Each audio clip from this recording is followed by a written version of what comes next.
Nous sommes la moyenne des personnes que nous fréquentons.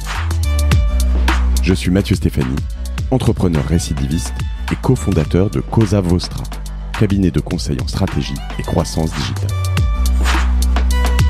Avec Génération Do It Yourself, je vous propose de rencontrer ensemble des entrepreneurs, sportifs ou artistes qui vont littéralement faire exploser notre moyenne.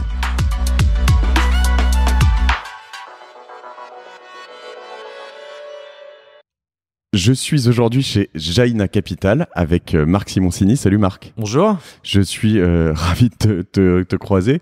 Ça fait un bail. J'étais déjà venu ici, je te racontais, parce qu'on a travaillé il y a bien longtemps sur le site de Jaina.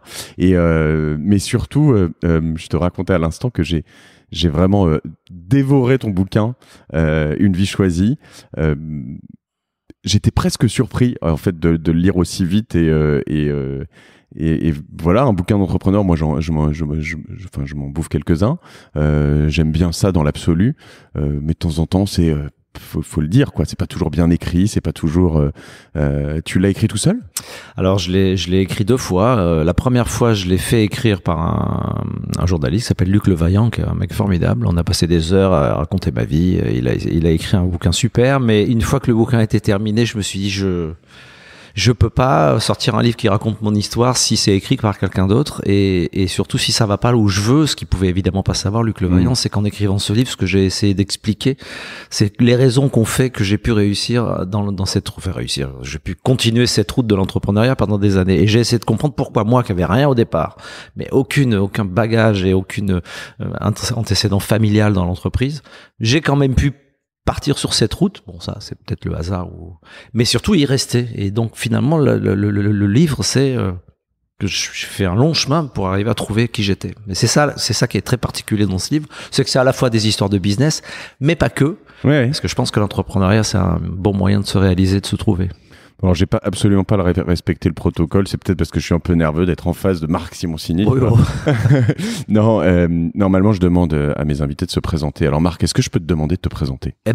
Marc Simoncini, j'ai 57 ans depuis 2 jours. 56. Ah, pardon, c'est 56. On va rarement dans ce sens. Je sais pas pourquoi. Ça fait des années. Tu vois, c'est 6 mois que je crois que je vais avoir 57. Non, j'ai 56 ans. Je suis très content. Moi, j'ai une tendance à me rajeunir plutôt. Moi, je m'en fous. Je suis fâché avec les chiffres. Voilà, j'ai créé des entreprises depuis très longtemps. J'ai monté ma première boîte, j'avais 22 ans. Et puis, j'ai pas arrêté depuis. J'en ai raté beaucoup, réussi quelques-unes. Et puis, je suis devenu investisseur. J'ai investi dans pas mal de boîtes. Et puis, maintenant, j'ai plein d'autres projets dont on va parler. Voilà. Alors, ce qui est fascinant, tu viens de toucher ça du bout du doigt juste avant de te présenter, mais je suis un peu plus jeune que toi. Je fais partie de la génération où, tu vois, enfin, je suis pas là pour te flatter, hein, c'est pas l'idée, mais où Marc Simoncini, tu le regardes en te disant, putain, le mec qui est, il est vieux. Non, il s'est bien démerdé. Mais en fait, avant de lire ton bouquin, j'étais à peu près persuadé que tu t'étais toujours bien démerdé, en fait. C'est-à-dire que, t'as quand même galéré. Mais longtemps, quoi. Mais longtemps, pas qu'un peu. Mais quoi. Longtemps, 15 ans. C'était très très long. C'est ça justement qui est intéressant parce que j'ai le 2e livre que j'écris. Le premier livre coécrit avec Capucine, c'était, j'ai dit à tous mes potes qui ont réussi dans l'internet, les stars, je leur ai dit, attendez les gars, vous allez me raconter votre histoire, mais la vraie. Pas celle que la presse ou le public a entendue. Vous allez me raconter la vraie, les galères derrière, les échecs, les erreurs. Et donc j'ai fait ce truc, c'est super. Chacun a joué le jeu et tout le monde m'a raconté les erreurs qu'ils ont fait. Donc c'est très marrant de lire le bouquin à l'envers et de voir ce qu'il y avait derrière le. T'aurais dû le faire en audio. T'aurais eu un podcast. Je pense que oui. Et puis après moi, j'étais traité comme les 5 autres dans le livre, donc j'ai un peu survolé ma vie et mes galères. Mais quand j'ai commencé à vouloir raconter mes galères, je me suis dit là, faut faire un livre complet là-dessus parce que on se rend pas compte de ce que c'est, de la somme de complications, d'erreurs, d'échecs que j'ai vécu. Ouais. Bon, vous voyez, on est dans Paris, on entend les sirènes derrière. Je les couperai pas, donc. Non, il y en a beaucoup ici parce que c'est les chemins vers les ministères. Ouais. Et du coup, et en effet, tu racontes un peu tes toutes premières années. Donc déjà, t'as un peu bourlingué, hein. T'es né à Marseille, c'est ça ? Ouais, je suis né à Marseille. J'ai quitté Marseille quand j'avais 15 ans. Mon père a été muté en Chalon-sur-Marne. Maintenant, on appelle ça Chalon-en-Champagne parce que je pense qu'il y avait trop de gens qui se suicidaient dans ce village tellement c'est loin de tout. En Champagne, c'est plus vivant. Et ensuite, j'ai atterri à Dijon où mon père a encore été muté. J'ai passé quelques années là-bas. J'ai passé mon bac. Et puis j'ai voulu faire une école d'informatique après avoir galéré dans des boulots de bûcheron, de manutentionnaire, dans les égouts, hein, t'en parles un peu. Et dans les travaux publics. Ouais. Mon premier job, c'était de creuser un égout. Voilà. Et après, je me suis dit, waouh, c'est compliqué, quoi. Il vaut mieux quand même que je fasse des études. Alors bon, les études, je savais pas du tout lesquelles faire. Et donc, j'ai fait la liste des écoles par ordre alphabétique, par sujet. Donc, il y avait gestion. C'était pas pour moi. H, hôtellerie.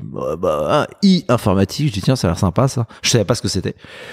Je me suis inscrit dans une école d'informatique et le premier jour, j'ai découvert que ça parlait des ordinateurs. Parce que pour moi, je savais pas ce que c'était l'informatique du tout. Enfin, c'était en 85. Ouais. Hein. Et là, je me suis dit, mais qu'est-ce que je fous dans une école d'informatique? Parce que je crois que j'ai eu la plus mauvaise note au bac de l'académie de Dijon. Et je me suis dit, c'est pas possible, avec 0,2 au bac, de me pointer en informatique. Et puis ça m'a plu, et puis voilà. Et puis après, c'est parti comme ça. Et pourtant, tu le dis, hein, je crois que il me semble que ça c'est un des trucs que j'ai noté, que t'es pas un très bon programmeur, t'as trop d'idées et finalement pas assez patient sur le truc. J'allais trop vite, je programmais trop vite, je partais dans tous les sens. J'étais en train de coder une fonction que j'en avais déjà imaginé une autre, donc j'essayais de la mettre en route avant que le précédent soit fini. Enfin, c'était un truc. D'ailleurs, le seul patron que j'ai eu dans ma vie, Edmond Chaboche, qui avait monté la première start-up du monde, hein, puisque en 85, il est 83, lui, il avait dû la faire. Il avait monté une boîte qui développait des trucs online. C'était un truc de dingue. Et il m'avait vite repéré. Il m'a dit, celui-là, c'est un cauchemar en programmation. Mais par contre, il a plein d'idées. Donc, je leur filais des idées à tout le monde, quoi. Et puis, je servais à ça. Une sorte de chef de projet, finalement, un peu ou... c'est non, parce que chef de projet, quand même, il est un peu structuré. Ouais, moi, non, c'est un petit peu marketing, quoi. Je leur donnais des idées d'améliorer des fonctionnalités, de trouver des trucs qui n'existaient pas. Voilà. Donc, j'étais un mauvais programmeur. Et ce qui est intéressant aussi, c'est que dans ta famille, t'étais pas le cancre, mais t'étais pas par rapport à tes frères et sœurs. Non, j'étais pas le cancre. Enfin, si, je l'étais, mais c'est surtout que j'avais qu'une seule passion dans la vie. Moi, c'était la poésie et la littérature. Alors, mon père était ingénieur, mon frère était ingénieur, ma sœur était financière, et moi, je lisais du Lamartine. Donc, mon père, quand il présentait ses enfants, il disait toujours Daniel, mon grand frère, arts et métiers, Isabelle, MBA finance, Marc. Et là, il hésitait, il disait poète. Et c'est un truc qui t'anime toujours, ça? Ouais, bien sûr, ouais. Bien sûr. Alors, j'ai été obligé de sacrifier beaucoup d'années de lecture quand j'ai monté ces putains de startups parce que je travaillais 20 heures sur 24 et j'ai beaucoup moins lu. Mais j'ai cet énorme regret et j'ai essayé de rattraper le temps. Et puis, on verra d'ailleurs que cette passion-là, je l'ai récupérée maintenant puisque je fais des choses qui sont un peu plus proches de la littérature que de la programmation. Et quand tu étudies tout ça, enfin, quand tu lis cette passion, tu te dis que tu pourrais en faire quelque chose à un moment où... Alors, ouais, enfin, je vais te raconter une anecdote que peu de gens connaissent, mais avant de créer Mythique, juste avant, dans les années 2000, et j'avais vendu e-France, j'avais passé 6 mois ou 8 mois, je sais plus les dates, hein, chez Vivendi, et je me suis dit, il faut que je trouve un nouveau projet. Et je cherchais un projet autour des livres. Parce que je m'étais dit, après tout, la littérature, ça m'intéresse, qu'est-ce que je peux trouver? Et j'avais parlé de ça à Fabrice Grinda, que j'ai eu sur ce podcast, qui à l'époque devait être aux États-Unis. Très bon épisode déjà. Et Fabrice. Et je dis à Fabrice, écoute, je cherche un projet autour des livres, je sais pas, t'as pas une idée ou un truc de maison d'édition, voilà. Et Fabrice me dit, attends, ça tombe bien. Il y a un truc qui vient de se lancer aux États-Unis qui s'appelle Alf.com. Ça cartonne. Le but du jeu, c'est de revendre des livres à moitié prix et on devrait faire ça ensemble. Et là, je pars bille en tête sur ce projet avec Fabrice. On se dit, on va créer Alf. On appelle Gaël Duval. On dit, hop, et nous voilà partis pour créer Alf. Et puis, plus le temps avance, entre-temps, la bulle éclate, plus je me dis, mais attends, mais moi, je veux pas faire du business avec les livres. Je veux les lire. Mais bon, comme je m'étais engagé auprès de mes deux potes, ça part et on démarre. Et puis, on voyait bien que c'était un peu mou, que Fabrice, il commençait un peu à, que Gaël était bas, que moi. Et on a arrêté Alf. Et quelques semaines ou mois avant ou après, d'ailleurs je sais plus, Price Ministère est parti sur le projet. Voilà. Donc en fait, on a failli être concurrent avec PKM sur ce truc-là avec Fabrice, mais bon, moi je suis parti sur Mythique après. Très bien. Et est-ce que ça explique aussi un peu l'écriture de ce bouquin? Enfin, je veux dire, le fait que c'est un... Ouais. Ça a été un énorme plaisir pour moi d'écrire le livre la deuxième fois, même si ça a été une peine inouïe, hein, parce que c'est pareil, les gens ils disent, tiens, t'as écrit un bouquin, ils se rendent pas compte du temps que c'est. Surtout si on essaye de faire un livre écrit. Bon, si on fait un style télégraphique, on raconte notre histoire, bon, ça s'écrit vite. Mais si on essaye de mettre un peu de chair, c'est un boulot de dingue. Hein. Oui, j'ai eu Joël Dicker ou Bernard Werber sur ce podcast. Ils expliquent bien comment accoucher voilà, du donc truc. Il y a autant de travail et d'échecs quand on écrit un livre que quand on monte une boîte. Hein. Et tu le trouves quand, ce temps pour faire ça? Alors, j'ai mis longtemps. J'ai mis 3 ans moi à le réécrire avec le temps que j'avais. Donc voilà. Et puis à un moment donné, j'arrivais pas à le finir parce que c'est pareil. C'est un univers que j'ai découvert, mais si vous faites un film ou si vous écrivez un livre, le jour où il est terminé, c'est terrible. Pas parce que vous avez fini, c'est parce que vous allez le mettre dans la main des gens. Et là, ce jour-là, vous réalisez ce que vous faites et ce que vous avez fait. Moi, ça m'est arrivé quand le livre est sorti. J'ai appelé Olivier Noral, patron de Grasset. Je dis, tu sais quoi? Je rachète le livre, je le sors pas. Il me dit, mais pourquoi? Je dis, mais j'ai écrit ma vie, quoi. Qu'est-ce que je vais aller sortir un bouquin pour parler de ma vie? C'est pas possible, je peux pas faire ça. Donc, je te rachète le bouquin. Et Olivier me dit, mais t'es con, tu te rends compte, t'as bossé 3 ans. Et j'ai dit, ouais, mais je m'en fous. Et puis, j'ai eu une bonne idée. Une nuit, j'ai dit, ok, alors attends. Finalement, à la base, tu m'avais demandé d'écrire l'histoire de Mythique. Alors, j'ai raconté un peu avant et un peu après. Mais à la base, tu m'avais demandé de raconter l'histoire de Mythique. Alors, je te fais un deal. J'accepte de sortir le livre à condition que tu reprennes tous les exemplaires et que tu mettes un bandeau sur les dessous de Mythique. Parce que si je sors un livre sur Mythique, bon, j'en ai tellement parlé que ça me gêne pas. Et donc, on a truqué le truc, la sortie, et on a dit que le livre, finalement, c'était les dessous de Mythique, ce qui est pas vraiment le but du livre. Mais au moins, moi, ça m'a permis d'assumer le fait que je raconte ma vie aux gens.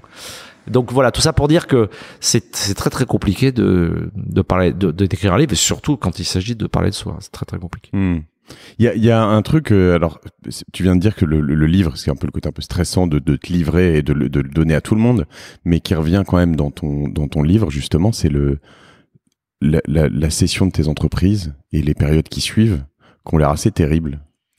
En fait, ça se confond avec des moments de vie. C'est que en gros, franchement, une start-up, entre le moment où on commence à bosser dessus et le moment où on a la chance de pouvoir la vendre, il y a à peu près 10 ans. Bon, voilà, c'est ça, c'est à peu près. Donc, France, c'était 10 ans. Mythique, c'était 10 ans. Donc, c'est 10 ans de ta vie qui sont des vies de dingue parce que tu passes 100% de ta vie sur ces projets. C'est un truc où ça bouffe tout, quoi. Et donc, quand tu les vends ou quand t'arrêtes, tu te retrouves avec un énorme vide. Et tu dis, waouh, mais qu'est-ce que je vais faire maintenant, quoi? Je bossais 20 heures, là, j'ai plus rien. Donc, tu tombes un peu dans cette espèce de syndrome de l'alpiniste qui dit, j'ai monté cette montagne, mais maintenant, je fais quoi?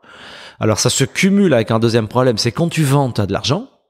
Donc il y a des gens pour qui c'est la fête en disant ouais ça y est c'est génial. Moi ça a été un énorme problème d'assumer l'argent que j'ai touché. Donc en plus moi j'ai cumulé un deuxième emmerde avec le pognon.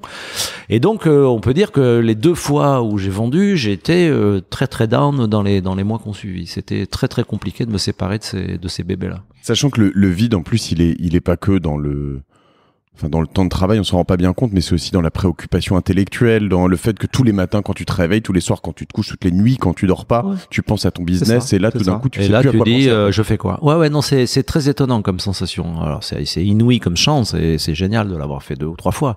Mais ça il faut s'y préparer. D'ailleurs quand j'ai vendu Mythique, je savais que ça vaudrait beaucoup d'argent, donc je savais que j'allais en toucher encore beaucoup une deuxième fois. La première fois, je m'étais arrangé pour le perdre. Cette fois-ci, j'étais pas sûr d'avoir envie.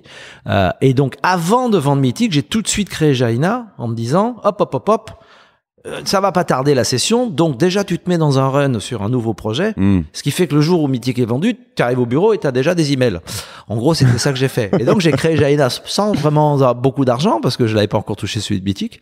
Mais j'ai fait 1 an en biseau comme ça pour me retrouver pas trop démuni quand la session fut venue. Cette crainte absolue de plus recevoir d'emails. Ouais, c'est une bonne image, hein. Ouais, c'est vrai. C'est une bonne image. Alors, on va revenir sur ton parcours. Ta première boîte, tu l'as créée en 82, c'est ça, à Dijon? C'était 82? 85. 85, ah oui, pardon, tu l'as dit. Peut-être que, non, pardon, j'ai passé le bac en 82, non, 85. Et elle s'est plantée en 89. Ouais, okay. C'est vieux, hein. Ça, c'était ta boîte, donc, qui s'appelait 3 lettres. S'appelait CTB. CTB. Bourgogne, hein, c'est ça le B. Putain, ouais, parce que j'avais je trouve des actionnaires. Moi, donc il y a un gars qui faisait des travaux publics qui m'avait dit, j'investis chez toi. Je dis, ah bon? Il me dit, c'est une SA ou une SARL? Je n'avais aucune idée de ce que c'était. J'ai répondu au hasard, une SA. Il m'a dit, il faut être 7 actionnaires. Là, je l'ai regardé, merde. Et bon, bref, je me suis retrouvé avec 7 actionnaires qui faisaient du BTP. Et il m'a dit, tu vas appeler comment ta boîte? Je dis, écoute, je sais pas, mais on va faire de la communication, de la télématique. On va appeler ça communication télématique. Et il me dit, c'est bizarre comme nom. Je dis, ouais. Il me dit, non, on va rajouter Bourgogne. Ah. Et donc j'ai dit ouais super. Et donc j'avais la première start-up bourguignonne. Après, j'avais remplacé le B par business parce que c'était dur à assumer le Bourgogne. Donc, voilà, c'était pas un génie marketing qu'on a démarré comme ça. Et cette boîte donc faisait du 3615, hein, donc des sites. Non, elle développait des logiciels oui, c'est ça, pour les journaux parce que la presse à l'époque était en train de basculer vers le numérique. Ils savaient qu'ils perdaient leur business des petites annonces, ils savaient qu'ils perdaient plein de business et qu'il fallait qu'ils tournent sur des serveurs. Et donc nous on développait les technos pour que les journaux aient des 3615. Alors évidemment à Paris, Libé, Le Monde, tout ça, ils avaient des tas de boîtes qui faisaient ça. Mais en province, personne faisait ça. Donc moi, j'écumais les petits journaux de province en Auvergne, en Bourgogne, à Auxerre, et je faisais le 3615, machin, le 3615 truc. Tu partais avec ta voiture, t'allais... les radios locales, toutes les radios locales. Alors évidemment, Énergie, ils avaient leur site, ou Nostalgie, quoi que j'avais fait le 3615 Nostalgie après, quelques années après.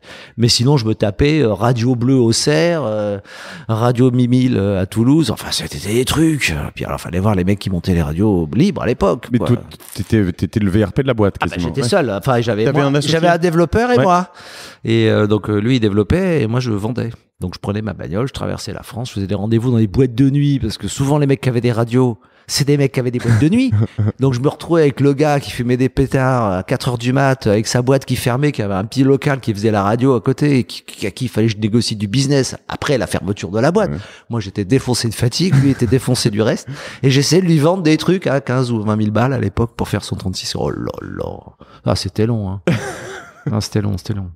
Et cette boîte, donc déjà, tu racontes un peu, ça t'a un peu saoulé, c'est-à-dire le fait de bosser en tant qu'agent, entre guillemets, enfin agence quand je dis agent, mais le B2B, tu peux résumer comme ça. Le B2B, j'ai une aversion totale au B2B. Je développais des tas d'applications pour des tas de clients. Alors j'ai pas fait que des 3615 pour les radios, hein. On a fait des tas de trucs super intéressants, mais bon, voilà, j'étais SS2I, donc les mecs me demandaient des programmes, je les développais, et puis quand ça marchait pas, je me faisais engueuler, quoi. Et c'est eux qui gagnaient l'argent avec le 3615, donc j'étais vraiment, je vendais des pelles et des pioches, j'étais pas du bon côté, quoi. D'accord. Mais pourtant, on peut se dire que les pelles et les pioches, c'est le bon côté, selon là, je me suis trompé. Vraiment, je me suis trompé de côté, quoi. J'aurais bien fait de faire des gros 3615 à moi et de les exploiter, quoi, plutôt que de les faire pour les autres. C'était débile. C'est sur cette boîte que t'avais emprunté de l'argent à tes parents? Ah bah oui, forcément, c'est sur la première, parce que mon père m'avait prêté, je crois qu'il fallait mettre 20 000 francs de capital, donc il m'avait prêté 20 000 francs à l'époque, que je lui ai rendu après avoir vendu e-France, donc 20 ans plus tard. C'est ça. Hein. Et je pouvais pas lui rendre avant. Je ne pouvais vraiment pas lui rendre.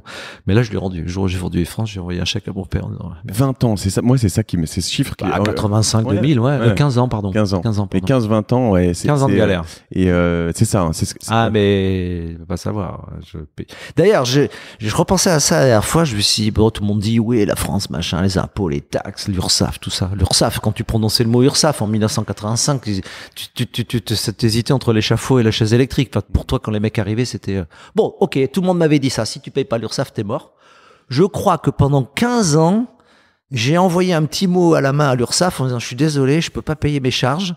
Je vous envoie 3 chèques. C'est complètement illégal, hein. Mmh. Et l'URSSAF, pendant des années, a accepté de débiter mes chèques en 3 fois sans me faire chier.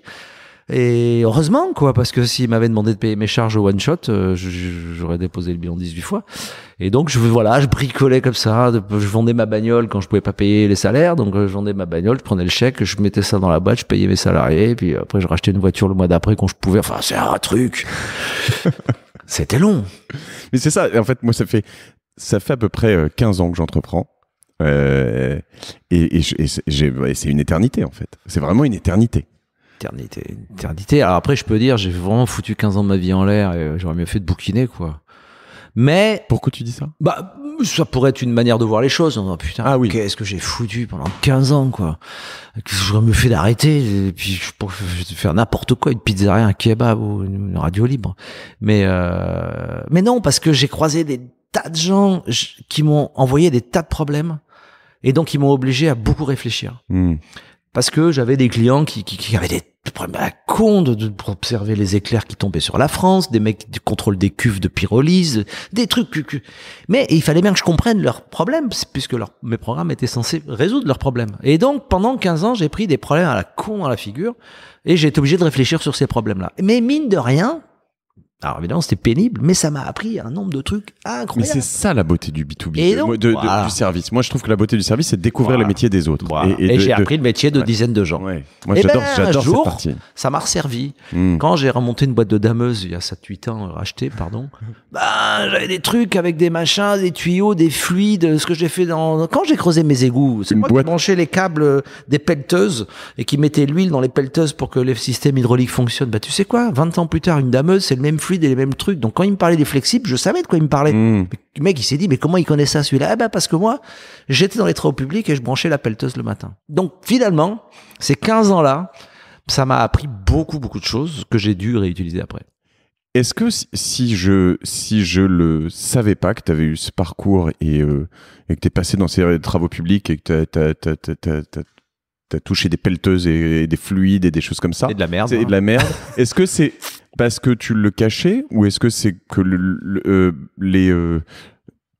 c'est des choses qu'on dit pas et on te met en avant que sur ton côté Ouais, je le cachais, je sais pas. Quand j'ai commencé à être un peu médiatisé sur e-France, qu'est-ce que j'étais avec Messier dans les journaux, je lui raconte que j'avais à peine le bac et que j'avais démarré dans les égouts. Enfin, tu vois, c'était dur à assumer quand même, hein. Je me retrouvais dans des comex avec des polytechniciens dans tous les sens, des énarques, et puis je disais, alors je le disais pas, voilà. Et on ressent cette ambivalence qui revient dans ce livre. C'est aussi, dans ta vie d'ailleurs, mais c'est ce côté, j'ai un peu la chance d'avoir un bac+2 et d'avoir arrêté là, et ça m'a apporté beaucoup de choses. Et à la fois, il y a des moments où j'ai des lacunes, non? Alors, ouais, c'était extrêmement intéressant cette question parce que finalement, je me suis bien débrouillé, j'ai réussi à quand même créer ma boîte et machin, etc. Mais j'ai très vite, non pas pris conscience parce que ça, je le savais très vite, mais accepté l'idée que j'étais pas le meilleur partout. Et donc, j'ai mûri assez vite sur ce sujet-là. On pourra parler après de mes investissements et des gens que j'ai croisés. Mais le fait qu'un matin, tu te dises, ok, je suis en train de piloter une fusée, mais moi, j'ai un permis scooter. Est-ce que vraiment tu vas faire le malin longtemps? Ou est-ce qu'à un moment donné, tu vas dire, tu sais quoi, je vais mettre un pilote à la tête de la fusée parce que lui, il sait, il est structuré et moi pas. Et tant pis si c'est lui qui conduit et j'accepte de m'asseoir sur le siège passager, même si c'est moi qui ai créé la boîte. Je l'ai fait assez tôt. Et donc, sur e-France, j'ai pris des gens qui étaient très structurés avec moi, qui m'ont aidé. Sur Mythique, j'ai pris un DG formidable, Philippe Chénieux, qui a pris les rênes et qui m'a aidé à développer ce truc-là, parce que sans lui, j'y serais jamais arrivé. Et je me suis très vite assis sur mon ego, je leur ai très vite fait confiance, et j'ai très vite acquis cette maturité de se dire que je pouvais pas être le meilleur partout. Et donc, cette espèce de complexe que j'avais, qui pouvait me dire, attends, tu vas voir, moi, t'es centralien, mais je vais te montrer que je suis plus fort que toi, je l'ai pas eu. Pas beaucoup. Tu leur laisses l'opérationnel, mais tu restes quand même le taulier. Tu sais, ça veut plus dire grand chose à partir du moment où je parle de Mythique là pour le coup, mais t'as 60 projets en parallèle de trucs de dingue avec des boîtes aux États-Unis, enfin des actionnaires aux États-Unis, des sites en Chine, un mec au Brésil, des consolidations dans tous les sens, la bourse, les trucs. Et que toi, tu sais plus faire grand chose de tout ça. À part donner globalement la direction, on continue, on vend. On ferme, mais elle est on rachète. Elle est primordiale. Cette ouais, mais enfin, tu vois, t'es le taulier, mais t'es le taulier de loin, quoi. Hein. Oui, mais le reste aussi.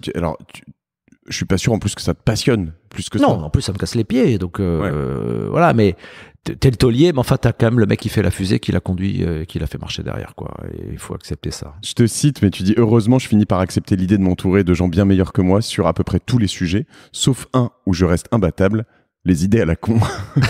Oui, c'est ça. C'est ça. C'est que moi, je sortais des chiottes à chaque fois en disant, les gars, j'ai une idée. Et là, tu voyais toute mon équipe qui était consternée. Chaque fois que je vais pisser, j'ai une idée. Il paraît que c'est vrai. Tu sais que je suis très fort en idées à la con. Hein. Je pense qu'on pourrait faire un combat un jour. Ouais. Donc là, je voyais tout le monde consterné en disant, merde, qu'est-ce qui va nous sortir? Mais t'as pas cette... Parce que moi, je suis très fort en idées à la con. Et de temps en temps, je me plonge un peu dedans et je fais la connerie de m'embarquer dans une idée à la con dans laquelle je perds beaucoup de temps, un peu d'argent, voire beaucoup d'argent, et où en fait à la fin tu te dis non mais apprends, enfin arrête d'être aussi con parce que juste en fait ça me fait marrer quoi. Ouais, mais parce que t'as pas assez d'idées à la con. Et parce que quand t'en as beaucoup, tu as même pas le temps de les creuser. Donc quand vraiment il y en a une dans laquelle tu vas, c'est qu'elle t'a turlupidé pendant des semaines. Donc elle est plus vraiment à la con. Tu vois, il faut vraiment, quand t'en as beaucoup, tu peux pas même pas réfléchir 2000. Enfin, j'ai un carnet où moi, c'est ce que j'allais te demander. Tu les mets sur un carnet? Ouais, bon, je le fais plus. Mais je le fais plus parce que je me méfie de moi-même. Je me dis, attends, pop. Tu vas retrouver encore un truc pour faire encore une idée. Là, tu vas encore avoir une idée, tu vas encore faire une start-up. Donc, je préfère les oublier. Ou je les file à des gens. Mais moi, je veux plus. On reviendra un peu sur les dameuses tout à l'heure. Rapidement, donc, le passage de CTB, donc tu la plantes cette boîte? Ouais, je la plante parce que je prends un gros impayé. Enfin, c'est un peu de ma faute. Hein. J'avais vendu un gros serveur à un Suisse et puis j'avais envoyé un devis. J'avais pour 1 million. À l'époque, un franc suisse, ça valait 3 francs 50. Hein. Et le mec me dit, ok, ça fait combien en francs français? Et là, je me dis, merde, putain, mais il a cru que c'était 1 million de francs suisses. Donc le devis que j'avais fait 1 million de francs, le mec, il me passe une commande à 3 millions et demi. Bien. Et je dis rien, moi. Je dis, ah bah ouais, c'était ça, mon devis. Bon, j'envoie, je fais le truc, je revois la facture. Et là, le mec réalise que, alors moi, entre-temps, j'avais dépensé les 3 millions et demi. Hein. Et le mec me dit, non, mais attendez, moi, je parlais en français. Et là, il me plante de 2 millions et demi. Et ben, voilà, donc, c'était le truc. Et donc, j'ai déposé le bilan. Et là, j'avais plus rien à faire. Et je me suis dit, bah, je sais rien faire. Donc, je recrée une boîte et je vais bien trouver une idée. Voilà. Donc, j'ai recréé une boîte quasiment le lendemain. Il se trouve que j'ai pas été condamné par le tribunal à quoi que ce soit. Oui, tu expliques cet épisode. Oui, ils m'ont dit, voilà. Donc, ils m'ont laissé recréer des boîtes. Heureusement, merci. Et donc, j'ai recréé une autre boîte et je vais repartir encore sur des trucs cons. J'aime beaucoup cette remarque de je savais pas trop quoi faire, du coup, j'ai recréé une boîte. Tu vois, c'est vraiment, il y a quand même beaucoup de gens qui raisonnent dans l'autre sens et se dire, j'avais envie de créer une boîte, mais j'avais trop de choses à faire. Je dis pas que j'ai raison, hein. Non, je suis d'accord. Je sais ce que j'ai fait comme ça, quoi. Ok. Et donc cette deuxième boîte. Alors cette deuxième boîte, elle est partie à peu près avec les mêmes idées que la première, sauf que cette fois-ci, j'ai quitté cette capitale numérique qui était Dijon pour revenir à Paris. Là, j'ai développé des trucs sur. T'as pris ce risque? J'ai pris ce risque inouï. Je me suis réinstallé à Paris. J'ai galéré pendant encore des années avec des produits que j'avais inventés qui se pluguaient sur le Minitel, enfin des trucs de hardware. Souris notamment, je crois, non? Un peu. Ouais, j'avais inventé un petit boîtier qu'on mettait derrière le Minitel avec un processeur, de la mémoire, des logiciels et une souris. Donc quand tu pluguais ça sur un Minitel, bah t'avais un modem, un écran à clavier gratuit et un petit truc à 200 € qui te faisait un petit ordinateur. Donc tu pouvais utiliser ton modem offline. Et tu utilisais le Minitel comme un ordi. Donc j'avais inventé l'ordi le moins cher du monde. Ça c'était l'idée. Alors après, il fallait trouver des applications. Enfin, j'en ai vendu quelques milliers. Ça m'a un peu fait vivoter. J'ai continué à faire un peu des 3615. Et comment tu fais, du hardware? Parce que moi, je sais faire du hardware où je comprends comment t'en fais en 2015, 2019, en passant sur Alibaba, en trouvant des gens. C'est même beaucoup plus compliqué que ça, d'ailleurs. Mais comment t'en fais en 95? Ben, j'avais été associé dans ma première boîte à Dijon avec un génie du soft et du hard, un gamin qui s'appelle François Vignon, qui était mon directeur technique de l'époque, et qui, lui, savait faire du hard. Donc, je lui ai dit, voilà, j'ai une idée, on a développé la carte électronique, on a fait un ASIC, on est allé chercher des subventions pour les programmes électroniques, un truc de dingue, quoi. Et on a fabriqué cette petite appareil qu'on avait appelé Moustel au début, puis après on a changé de nom. Et voilà, et on a vécu avec ça pendant quelques années, on a fait des 3615, et là ça vivotait, et ça a vivoté jusqu'à un matin où j'ai découvert Internet.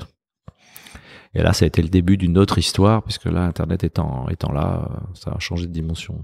Et tous les autres, excuse-moi l'expression, dinosaures du Minitel qu'on voit aujourd'hui, qui existent, qui sont certains gros industriels, tu les connaissais à l'époque? Vous connaissiez? Tous. Vous voyez? Oh bah non, il y avait des affinités, mais on se connaissait tous. Les gens du Minitel, on se connaissait tous. Voilà, il y en a qui... Oui, on le connaissait tous. Mais on se voyait pas des masses. D'accord.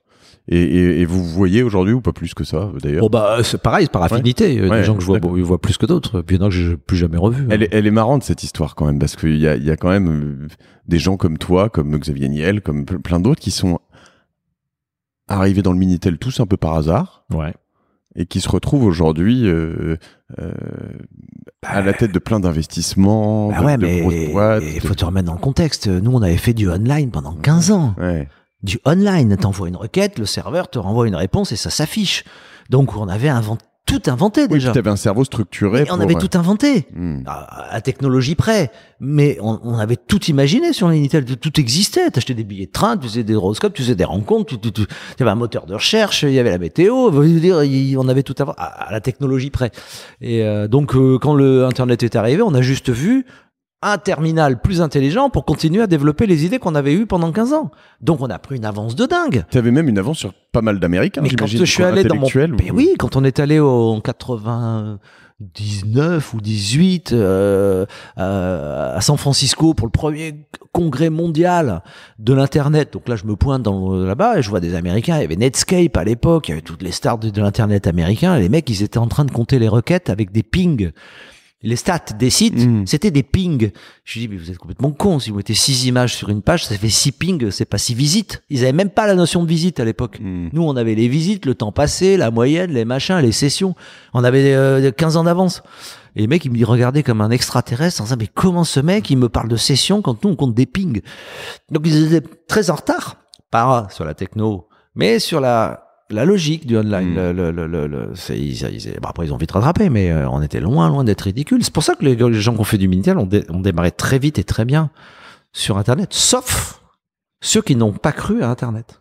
Oui, il y a une partie des gens du Parce qu'il y a une partie de gens qui étaient très très arqués sur leur truc et qui disaient Internet, ça marchera jamais. Qui faisaient des montagnes de pognon déjà. Donc du coup, à un moment, ça biaise. C'est la difficulté, c'est de passer quand t'es assis sur un tas d'or. Tu veux surtout pas que ça change. Ouais. C'est le problème d'à peu près de tout ce qui a été disrupté après. C'est qu'est-ce que je fais? Est-ce que je saute de l'arbre ou est-ce que j'attends que l'arbre soit coupé, quoi? Et il y a beaucoup de gens du Minitel qui sont restés accrochés à leur arbre et qui sont tombés. T'as eu peut-être la chance de pas être sur un tas d'or sur le Minitel à ce moment-là, finalement. Ah, moi, j'étais pas sur un tas d'or. J'étais en bas de l'arbre, moi. Donc, moi, quand j'ai vu l'arbre, j'ai dit, je vais vite grimper, quoi. Il y a un arbre plus gros qui pousse à côté, quoi. C'est ça. Et moi, j'avais pas grand-chose à perdre. Et ça se matérialise comment, la découverte d'Internet? Alors déjà, c'était où? Tu te souviens de très bien, parce que en fait, j'ai fait un bébé par start-up, moi. Donc là, j'avais ma fille qui venait de naître. Donc elle dormait pas. Il fallait faire des biberons la nuit. Donc j'étais l'expert du biberon de la main gauche. Donc j'avais ma fille le biberon comme ça, puis je regardais pas trop ce qu'elle faisait. Mais avec la main droite, j'étais connecté sur mon ordi avec un modem à l'époque. Et puis un jour, j'ai dit bon, allez, je me lance, j'installe le merdier pour voir ce que c'est qu'Internet. Ça m'a pris une nuit. Et que je trouve un navigateur, et que je trouve un fournisseur d'accès, et machin. Puis à un moment donné, vers 6h du mat, j'ai la première page qui s'est affichée. Puis je sais plus ce qu'il y avait sur cette page. Sur un browser. En couleur. Et là, j'ai vu un truc, je me suis dit, ça y est, j'ai compris. Il y avait une bannière de pub. Et là, je dis, oh putain, j'ai compris. Et j'ai ouvert le code de la page. Je me suis dit, qu'est-ce que c'est que cette magie, quoi? Comment c'est codé? Là, j'ai vu du HTML. Du HTML, c'est quand même... Quel âge à cet âge-là? C'était en 2000, donc j'avais 37 ans. Et là, je vois le HTML, je me dis, c'est très con ce truc. Donc je regarde, je télécharge un petit truc de HTML, je dis, c'est complètement débile, quoi. Et là, je me suis dit, super puissant. C'était avant 2000. Ah oui, non, c'est 97, 98. Ouais. J'essaie de calculer mon âge. Ouais. Et je me dis, la techno est super simple. Le serveur HTTP, c'est très con. Le HTML, c'est très con. Et le truc est ultra puissant, donc ça va changer le monde. Donc le matin, j'ai couché ma fille, j'ai appelé mon associé et je dis, tu sais quoi, on va appeler tous nos clients. Il me restait, je me rappelle à l'époque, 500 000 francs sur le compte en banque de la boîte. J'avais bossé 15 ans. Et j'ai dit à François, on arrête. Tous nos clients, on leur dit qu'ils aillent se faire foutre. On travaille 75 000 euros, juste pour... 75 000 euros. On arrête de travailler pour eux. Et avec les 75 000 euros, on développe un site internet. Et quand on n'a plus d'argent, on le lance. Et on a développé eFrance. J'aime bien cette démarche. Quand on n'a plus d'argent, on le lance. Et oui, qu'est-ce que tu veux faire? Oui, mais donc l'argent, il est pas tombé dès le lendemain du jour où tu l'as lancé. Non, j'ai payé François, les machins, les trucs. Et puis un matin, j'ai dit à François, demain matin, c'est mercredi, on n'a plus un sou, on ouvre le site. Oui, mais du coup, il n'y a pas du pognon qui est tombé du ciel. Si, dès le premier jour. Pognon, non, mais du trafic. Du trafic. Et oui, là, on a commencé à avoir du trafic, on venait sur le site, créer des sites, ça générait du trafic, d'autres gens venaient, commençaient à mettre des bannières de pub, et là, on s'est dit, waouh! Non, mais en fait, je me marre parce que c'est aussi, faut faire attention à pas ce qu'on passe le mauvais message. C'est que, par exemple, certains, de nos clients, chez Cosa Vostra, viennent, nous font construire des sites et ils pensent que le jour où le site ouvre, l'argent tombe, coule à flot. Ah oui. Et ça, non. Mais non, je vais pas parler d'argent, moi, j'ai parlé de trafic. Sauf que, coup de bol. Oui, mais comme t'as plus d'argent, puisque tu dis on a plus d'argent. Oui, mais coup de bol. Alors ça, c'est la catastrophe, parce que c'est encore pire, puisque plus t'as de trafic, plus tu payes de bande passante. Donc tu creuses le trou dans lequel tu vas mourir. Surtout à l'époque. Donc là, je dis, c'est la cata. Sauf que là, il m'arrive un truc dingue du ciel, c'est la bulle Internet. Et que dans la tête des gens, l'audience, c'est de l'argent. Et donc je me retrouve avec un site qui commence à devenir un truc de dingue en nombre de visiteurs, en visiteurs uniques par mois, c'est énorme. Ça faisait pas un rond, ça faisait pas un sou. Mais là, les mecs me disent, votre truc vaut une fortune. Je dis, ah bon? Je dis, mais regardez comme il est gros. Ah bon? Alors, faut mettre de l'argent dedans. Ben ouais. Et donc, c'est comme ça que j'ai levé mes premiers millions d'euros. Donc, j'avais finalement créé une espèce de machine à fabriquer de l'or parce que la bulle Internet, à cette époque-là, considérait que le trafic, c'était de l'or. Et qui est-ce qui t'approche à ce moment-là, du coup? Alors là, j'ai un autre coup de bol. Je vais vous saouler avec ces histoires, mais quand j'étais au bout de ma vie sur le B2B, j'avais plus de sous, j'avais mis une annonce sur un site Minitel à l'époque, parce que l'Internet n'était pas encore lancé, de Business Angel. J'avais dit, voilà, j'ai une boîte qui fait des logiciels, je cherche un peu de sous pour me rentrer dans mon capital. 3 ans avant. J'ai complètement oublié ce truc-là. Je crée e-France, ça commence à décoller, j'ai pas un rond, bon, et là je reçois un coup de fil d'un mec qui me dit voilà, je suis Business Angel, j'ai vu une annonce sur un site Minitel, il paraît que vous cherchez des investisseurs. Ah bon, mais où? Et là il me ressort le truc et il me dit vous avez un projet internet, je dis oui, eh ben je viens vous voir, j'investis. Là je me dis qu'est-ce que je vais lui raconter quoi? J'ai pas faire un site d'hébergement de site perso, il dit que je fasse. Et ce mec est arrivé, Thierry, mon associé. Et je lui ai raconté ce que j'étais en train de faire et où je voulais aller. Et il m'a dit, j'investis, je mets 1 million dans ta boîte, je prends la moitié. Et il est rentré chez moi. Mais quand on t'entend, on a l'impression que t'étais toujours un peu bleu, tu vois, un peu, enfin, pas complètement, qu'est-ce que je vais lui raconter, etc. Mais quand tu les rencontres vraiment, tu t'es prêt à chaque fois et tu te bagarres ou tu leur, enfin, pourquoi ils croient en toi? Parce que ce que je lui raconte, c'est vrai. Je lui dis, voilà, vous savez quoi, le trafic, ça va exploser, le trafic, ça va être transformé en publicité, la publicité, ça vaudra très cher, et un jour, les gens, ils regarderont la télé, et ils regarderont la pub sur Internet et plus sur la télé. Je le sais. J'avais aucune idée de combien de temps ça va prendre, de comment ça va être fait, de la techno qu'il va falloir, mais je sais que le chemin, c'est ça. Et je pousse un peu là-dessus, mais comment pendant toutes ces années de tes rendez-vous en Bourgogne, dans les fonds des boîtes de nuit, dans les journaux de PQR que je connais un peu, que j'ai parcouru aussi à travers toute la France, dans ces investisseurs, comment et pourquoi ils bossent avec Marc Simoncini? Qu'est-ce que c'est? Enfin, t'es un bon commercial? T'as des... parce que alors les clients c'est un peu compliqué, mais en tout cas, je crois que la vraie question c'est pourquoi les mecs qui sont aussi bons ont accepté de travailler avec moi. Parce que j'ai quand même créé des équipes autour de moi qui étaient des gens extraordinaires. Qu'est-ce qu'ils viennent faire avec moi ces gens-là?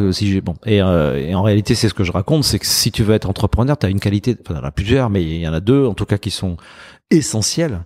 La première, c'est la résilience, parce qu'il va falloir que tu restes debout pendant très longtemps et que tout le monde va te faire tomber.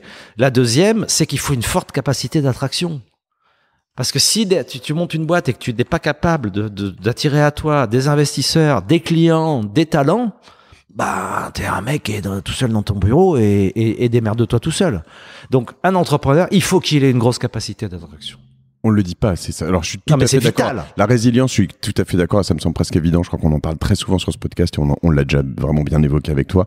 Mais cette capacité d'attraction, et c'est compliqué parce que, je veux dire, quand t'es tout seul au début, ou quand t'es à 2 même, même quand t'es tout seul, avant d'être à 2 d'ailleurs, généralement, t'es tout seul. De toute façon, tu vas trouver un associé, il faut que faut qu'il y ait cette symbiose qui se crée, et il faut quand même qu'il y en ait un qui attire l'autre, ou ça peut être mutuel. Si je peux me permettre, tu dois même démarrer un peu avant. C'est que le premier mec que tu dois convaincre de bosser avec toi, c'est toi-même. Parce que t'as tout à forcément une partie de toi qui dit j'ai envie d'y aller, et puis 1 heure après t'as une autre partie de toi qui dit fais pas ça quoi. T'es pas capable, t'es capable, il faut le faire, il faut pas le faire, et à un moment donné il faut que tu arrives à te convaincre toi-même que tu veux y aller. Donc il faut déjà une capacité d'attention envers soi-même. C'est une très bonne analyse. Alors qu'à l'époque où tu démarres, en général, tu te connais pas. Parce que t'es jeune et que t'as pas fait tout ce travail, et tu sais pas qui t'es vraiment. Est-ce que t'es le mec qui a envie ou est-ce que t'es le mec qui a peur? T'en sais rien.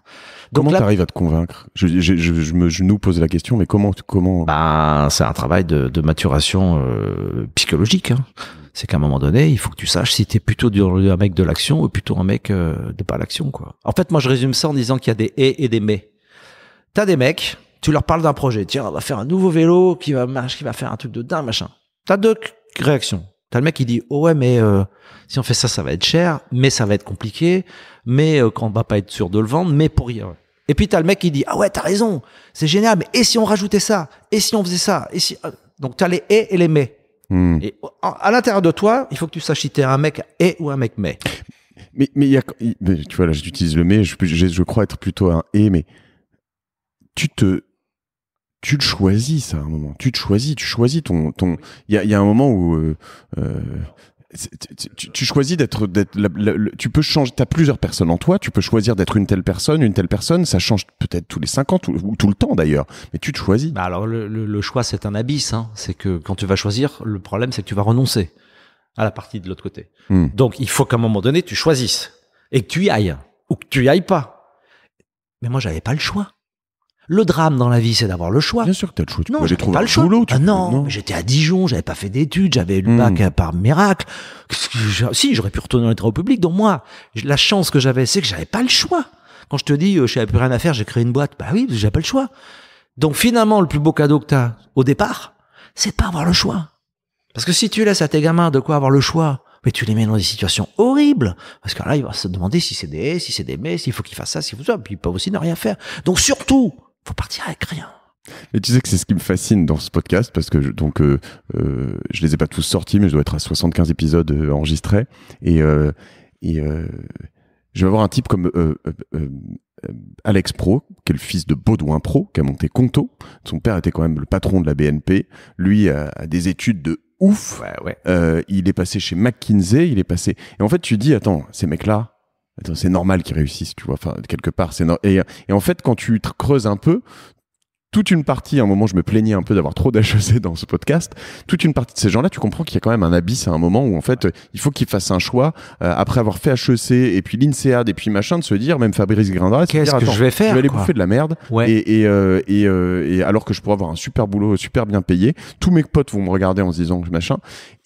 Mais naturellement, tu te dis c'est normal qu'ils réussissent, et toi tu me dis c'est plus facile quand on est dans ma position. C'est beaucoup plus facile de pas avoir le choix.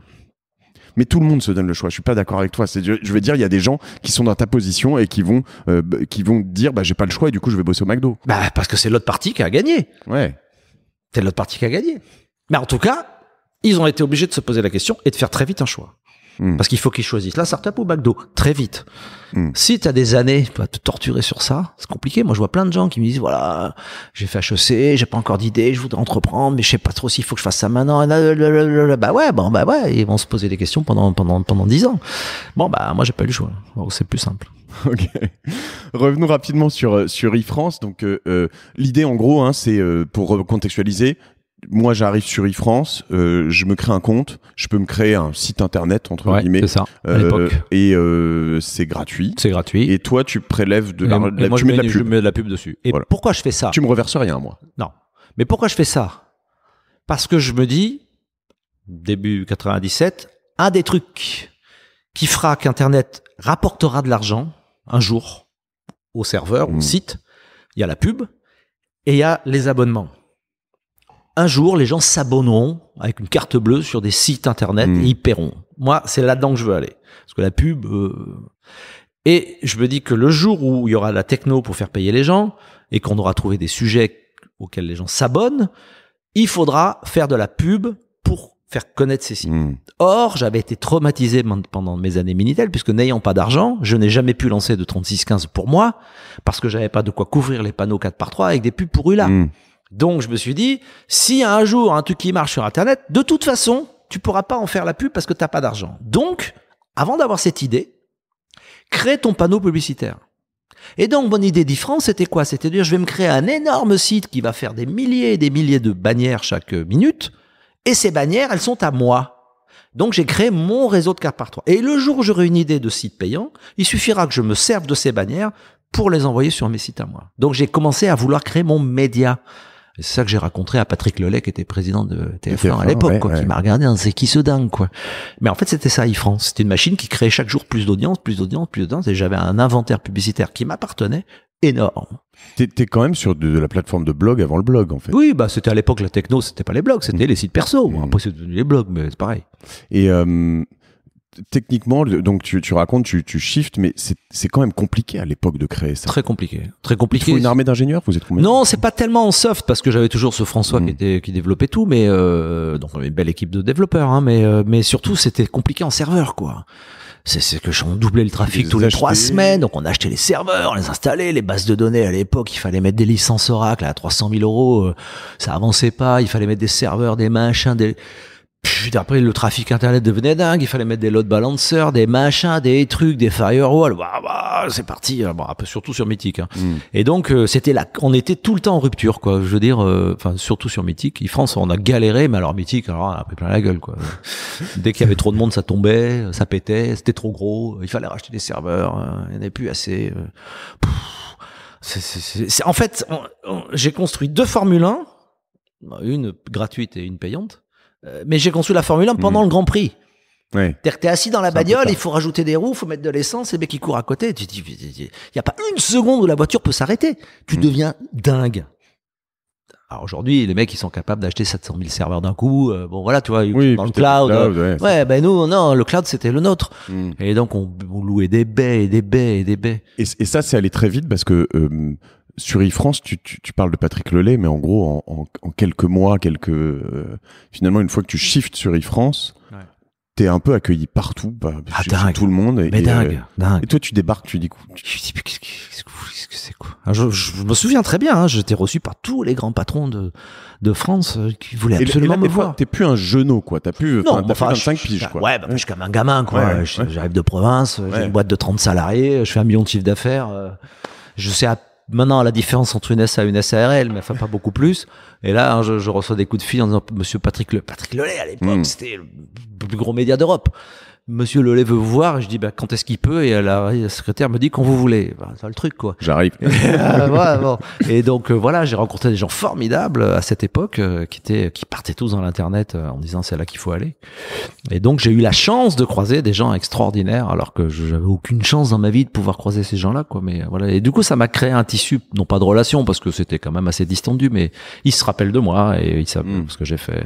Et c'est comme ça que t'as créé une forme d'attirance pour e-France que t'as fini par revendre, du coup, pour aller un peu vite et puis c'est surtout que Jean-Marie Messier voulait faire Vis-à-vis, que Vis-à-vis c'était un portail avec plein d'outils et que moi j'avais déjà développé plein d'outils dont Vis-à-vis avait besoin, donc ça leur faisait gagner du temps. Puis finalement ils s'en sont pas servis, mais voilà. Jean-Marie Messier, je recontextualise pour les plus jeunes, donc début des années 2000, c'est vraiment, il a sa marionnette au guignol, J6M, c'est le patron iconique, c'est le seul patron français connu aux États-Unis. Ouais, c'est ça.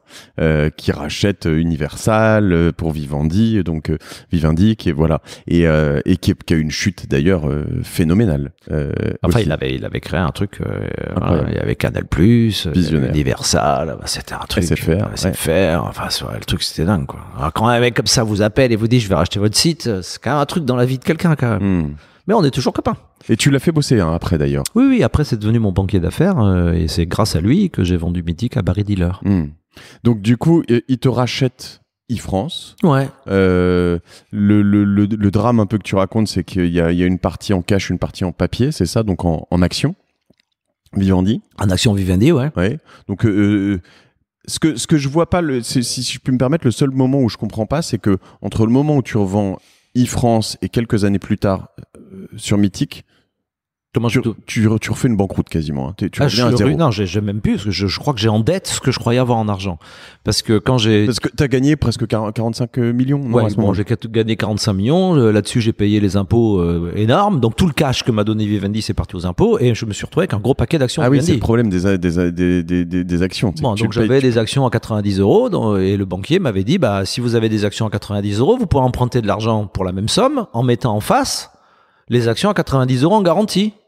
Donc, comme j'avais plus d'argent, j'ai emprunté de l'argent et j'ai donné mes actions en garantie. Donc, du coup, quand l'action baisse, les impôts, ils te rendent pas les actions, ils te rendent jamais les impôts. Et l'action, elle est tombée à 8 €. Et donc. Mais t'as combien, tu dis? Quand j'ai touché, c'était à 90, elle est arrivée à 8.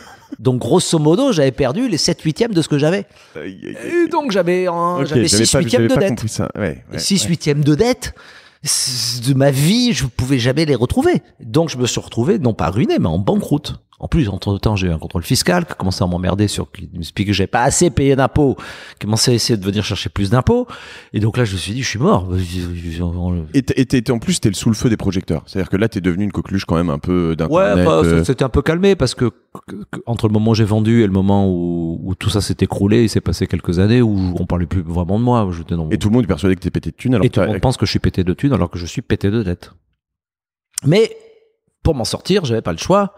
Et il a bien fallu que je me mette à rebosser, à réfléchir. T'avais pas le droit de les vendre, ces actions C'est-à-dire que plus personne n'en voulait. Non, mais avant quand elles étaient au plus haut. Non, mais j'ai fait un truc dingue.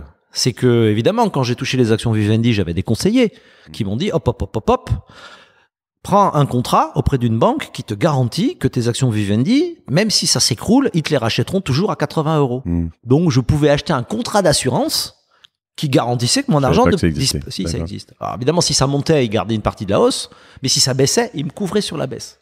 Mais le contrat, je l'ai jamais signé. Tu voulais pas ou tu t'as oublié? J'ai oublié. Ouais.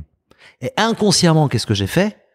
Parce que maintenant j'ai compris ce que j'ai fait, c'est que cet argent, je pensais qu'il était un peu immérité, parce que j'avais eu beaucoup de chance, et que la bulle internet et que machin, et donc j'ai jeté mon argent dans une poubelle. Je l'ai jeté.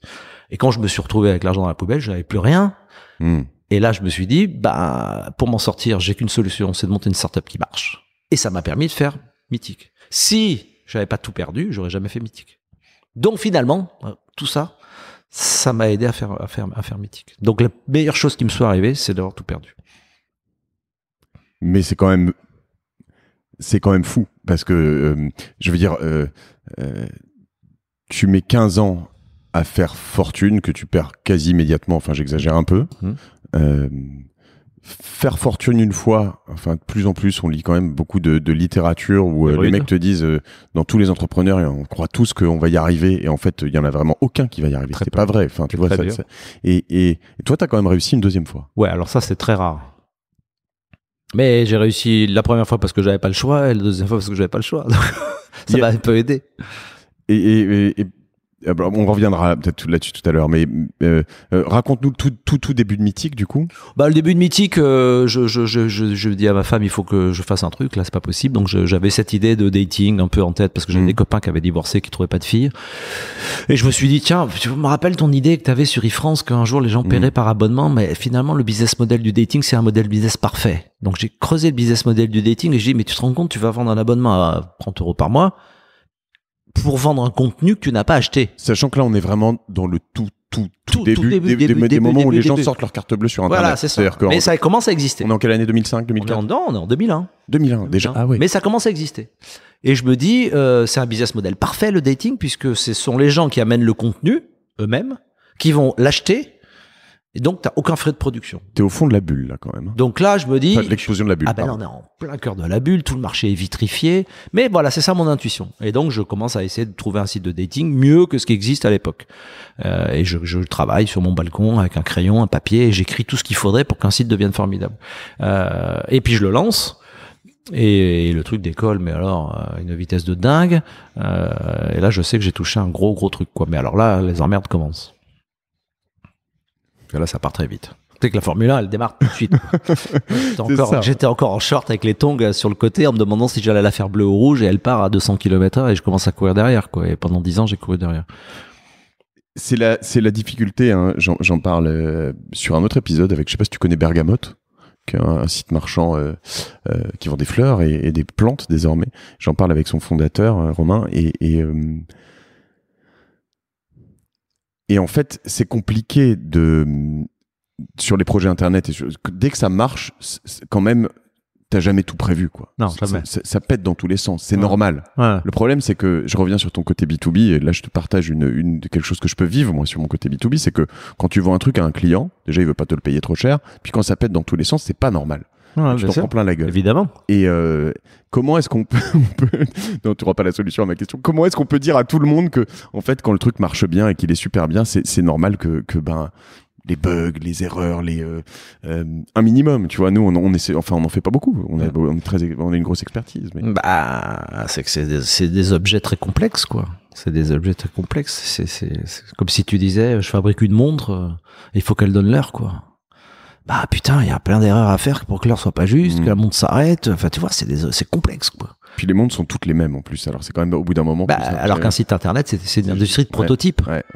À part l'e-commerce où tu prends un outil et machin, sinon c'est du prototype à chaque fois. Nous, ce qu'on a inventé, ça n'existait pas, quoi. Ni le business model, ni le business plan, ni la techno. Donc on invente, c'est des prototypes. Et donc toi tu lances, si je me souviens bien, c'est Cosmo, c'est Vogue, c'est qu'est-ce qui parle de il y a eu un article, non, qui fait pardon, je confonds deux choses. Non, comment tu, non, ça c'est Bergamote justement, mais comment ça part tout tout de suite. Hein. Alors ça part tout de suite. Pourquoi, il faut quand même un peu de sous. Là, c'est pareil, il me restait 700 000 euros après que tout ait explosé, parce qu'un copain m'a aidé à passer la vague, et il m'a mis un peu de sous dans Mythique, et donc j'ai dit à mon équipe, voilà les gars, moi j'ai 700 000 euros, on va garder 100 000 euros pour acheter de la pub le jour où le site est fini, Ouais. donc on a 600 000 euros à dépenser, le jour où on n'a plus un rond, on ouvre le site. Et puis tant pis s'il n'y a pas les fonctionnalités qu'on a imaginées ou démerdées. Donc j'ai refait la même, on a on a travaillé, on avait un site qui marchait, on a gardé ce truc, et là j'ai eu une idée plutôt pas à la con, enfin celle-là elle a marché, j'ai dit tu sais quoi, il va falloir qu'il y ait des gens qui viennent sur le site, sinon le site il décollera jamais, surtout un site communautaire, il faut bien qu'il y ait du monde. Et donc j'ai eu une idée, j'ai dit je vais appeler une télé, et je vais leur dire voilà tiens Simon Sini lance un nouveau site, c'est ce que vous voulez filmer le lancement. Et je crois que c'est France 2 à l'époque m'a dit ah bah c'est génial, on vous envoie un reporter, et me voilà En direct au journal de 20h, enfin c'est enregistré avec ma petite équipe, 5, 4, 3, 2, 1, paf, on appuie sur return, puf, on ouvre le site et ça passe à la télé quoi. Et donc évidemment 2 heures après on avait les premiers clients qui arrivaient, les premiers mecs qui mettaient leurs photos et le site a démarré. Sachant que le problème du dating, c'est quand même que généralement il n'y a jamais de femmes sur les sites de dating. Ça c'était avant, ouais. Comment t'as fait? Eh ben je me suis mis dans la peau d'une femme. Parce que je me suis dit, si t'es une femme, alors tu vas imaginer que t'es une jeune fille de 30 ans qui bosse dans la pub, qui a un boulot, qui est jolie, qu'est-ce que tu vas foutre sur un site de rencontre? La preuve, c'est qu'il n'y en avait pas. Donc, je me suis dit, qu'est-ce qu'il faut faire pour que les filles viennent sur un site de rencontre? Et donc, j'ai trouvé 4 ou 5 règles d'or, donc, qui étaient l'ADN de Mythique, en disant, voilà, si on fait ça et si on déroge jamais à cet ADN, alors on a une chance de faire venir les filles. Et c'est ce qui s'est passé. C'était quoi, en gros, ces règles d'or? Bah, déjà, t'avais des sites gratuits de rencontres, donc je me suis dit comment je fais pour faire venir une jolie fille sur un site payant. Alors, j'ai dit d'abord, faut pas qu'elle paye. Il faut que ce soit les garçons qui payent, donc j'ai repris les recettes des boîtes de nuit de l'époque. Ensuite, je me suis dit, il faut qu'il y ait des videurs. Donc, il faut que ce soit ultra sécurisé, parce que la fille, il faut pas qu'elle se fasse emmerder. Donc, Mythique, on a tout de suite mis une énorme équipe de videurs, et que le premier dérapage, on dégageait les mecs. Et le troisième truc que j'ai imaginé, c'est donner une image premium au site en le rendant très cher.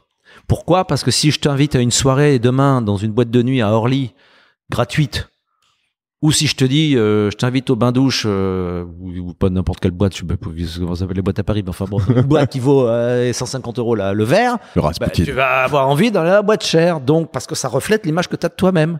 Donc plus le site va être cher, plus les gens vont penser qu'ils méritent d'aller là. Et donc j'ai fait un site très cher. Tout le monde a dit mais t'es complètement taré, il y a des sites gratuits, mais non, au contraire, il fallait qu'il soit cher le site pour que les gens l'achètent. Donc j'ai fait un site cher, gratuit pour les femmes, très sécurisé. J'ai fait une boîte de nuit un peu branchée. Et puis il fallait pas que le nom soit plouc, il fallait que l'esprit soit sympa, que le ton soit un truc. Et en fait j'ai dit, si je suis une jolie fille de 30 ans, qui a un boulot, pourquoi je vais sur un site de rencontre? La réponse était pour m'amuser. Et donc j'ai fait un site ludique. Et je promettais pas aux filles d'aller tomber amoureuses et de faire, non, je disais, allez vous amuser, quoi, c'est marrant. Et les filles, elles sont arrivées, elles se sont marrées. Et du coup, les garçons sont arrivés, les filles sont restées, les garçons sont restés. Voilà. La modération, c'est vraiment une très bonne idée, hein. C'était une armée de modérateurs. Une armée. On avait, je crois qu'à la fin, on avait 110 personnes qui regardaient tout. On avait, je crois qu'on avait 60 messages secondes. Donc, on lisait pas les messages, mais on avait des robots qui analysaient les mots, qui regardaient les patterns. Il y avait des systèmes. Oui, dès que t'avais un pute qui sortait ou un machin. Un euro, le sigle euro. Ouais. Pourquoi tu vas mettre un sigle euro quand tu parles à une fille? Parce qu'on avait théorisé de la prostitution. Enfin, tu peux pas savoir ce que c'est. On envoyait des recommandés aux prostituées qui venaient. Enfin, wow, c'était un truc, voilà. Mais c'était très, on n'a jamais dérogé là-dessus. La sécurité, c'était très, très important. Et j'ai jamais vraiment eu d'emmerde d'ailleurs. J'ai eu beaucoup de soucis, mais jamais eu d'emmerde. Donc tu lances, ça marche en termes de trafic assez immédiatement. Ouais. En termes de tout. Hein. Mais c'est assez cash flow positif ça, parce que les gens ils payent. Ils payent un mois d'avance. Ils payent un mois d'avance. Pour un contenu que t'as pas acheté. Ouais. Plutôt pas mal comme business. Quoi. Ouais. Donc c'est un truc de dingue. Mais t'as quand même besoin de lever au bout d'un moment? Alors au départ j'ai besoin de lever parce que j'ai pas envie d'être seul. Et puis que j'ai plus un rond, donc il faut bien qu'on assure le petit lancement de départ. Et puis j'aime pas être seul, donc j'ai partagé avec des copains d'e-France qui étaient dans ma aventure. Je leur ai dit voilà, je recrée une boîte qui vient, donc la plupart sont revenus. J'avais un noyau d'amis. J'ai eu Catherine Barbara notamment qui était ici. Elle est peut-être pas venue dans Mythique. Non, elle était. Elle est pas venue. Et il y avait qui du coup? Il y avait des copains à moi, Jean-David Blanc par exemple, je crois qu'il était dans e-France et dans Mythique. Et puis un jour j'ai dit là maintenant il faut lever beaucoup parce qu'il faut acheter du serveur, il faut ouvrir à l'international, il faut un peu de pognon quand même. Et donc là, j'ai fait un round de financement, mais là, c'était l'explosion de la bulle. Les fonds étaient complètement disparus. Et j'ai un fonds français qui est arrivé, qui m'a dit, ah, c'est génial votre truc, on investit. Je crois qu'à l'époque, je levais 10 ou 15 millions. Et il y a un fonds américain. Énorme, hein, pour la. Oui, c'était énorme, ouais. Il y a un fonds américain qui est arrivé de New York en jet en disant on veut investir chez vous. Donc pendant un mois, je me suis posé la question de savoir si je travaillais avec des Français et des Américains. Puis finalement, j'ai travaillé avec Benoît Grossman, qui à l'époque était chez Allianz et ID Invest. Et donc voilà, on a fait rentrer Benoît à la place des Américains et c'est parti.